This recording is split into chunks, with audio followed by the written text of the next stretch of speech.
Ahsanallahu ilaik, Ustazah izin bertanya, bagaimana kiat terbaik mempersiapkan diri untuk pernikahan? Pada Ustazah untuk dijawab.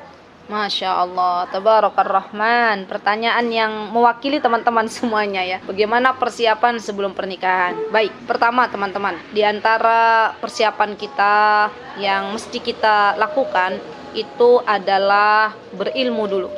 Jadi kan pernikahan itu ibadah ya, ibadah sepanjang hayat, ibadah terlama itu. Pernikahan itu ibadah teman-teman. Baktinya kita kepada suami kita itu sudah ditulis pahala loh di hadapan Allah.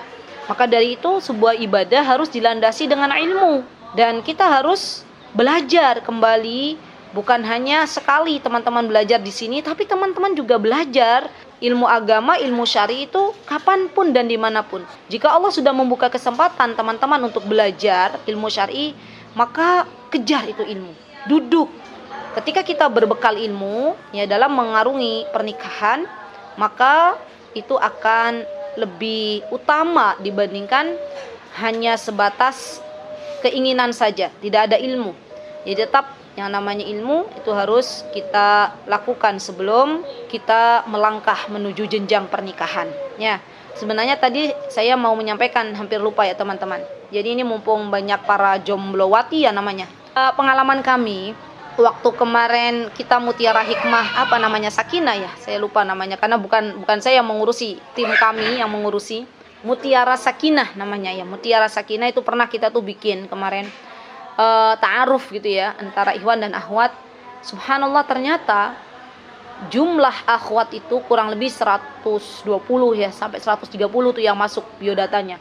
Jumlah ikhwannya hanya 20. Lihat, yang langka saat ini tuh bukan cuma minyak goreng, tapi para ikhwan ini sudah langka teman-teman. Ya apalagi ikhwan-ikhwan yang solih. Maka saya ingin bagi kepada teman-teman, kalau ada laki-laki yang solih datang kepada teman-teman, jangan ditolak. Ya, istihoroh, minta sama Allah. Dan jangan sampai kita hanya mengejar karir dan akhirnya malas untuk menikah. Karena itu sudah banyak kasus di mana para wanita mengejar karir, sudah bisa bekerja, sudah bisa mengumpulkan uang, mereka sudah berpikir saya nggak menikah juga bisa hidup, ya, akhirnya nggak menikah. Dan itu banyak kasusnya, nggak 1-2. Subhanallah, Allah berikan kesempatan kepada saya untuk mendengarkan per kasus ya, Masya Allah. Padahal sejatinya ketika saya mendengar kasus-kasus dari para akhwat itu rasanya kasihan ya kalau nggak bisa memberikan solusi secara real ya teman-teman. Tapi itulah kenyataannya ya. Dan bagi seorang akhwat ya, saya melihat dari panitia itu saya diperlihatkan biodatanya, CV-nya akhwat ya. Banyak di antara akhwat itu kriterianya yang dipilih itu yang misalnya ya, yang hafal Quran minimal 5 juz.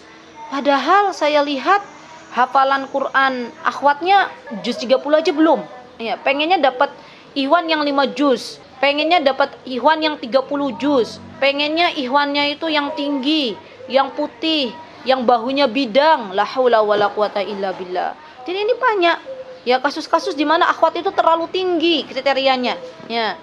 Sehingga kemarin sempat para panitia itu ketika mencocokkan biodata ikhwan dan akhwat itu kok ini nggak cocok ya, Masya Allah. Padahal kita tahu ya teman-teman, saya diberitahu oleh panitia ikhwan ya, itu suami saya ya, saya dapat berita dari suami itu ternyata para ikhwan itu juga banyak mensyaratkan bahwa istrinya tuh harus usianya di bawah 25. Jadi bagi teman-teman jomblo fisabilillah yang saat ini sudah usia di atas 25 tahun itu harusnya sudah jangan tinggi-tinggi lah kriterianya. Karena nanti kalau terlalu tinggi teman-teman kasihan. Ya, Masya Allah, semoga Allah Subhanahu wa taala memberikan kepada teman-teman yang saat ini masih jomblo fisabilillah pasangan hidup yang salih, pasangan hidup yang sayang, yang berakhlak mulia. Amin. Allahumma amin.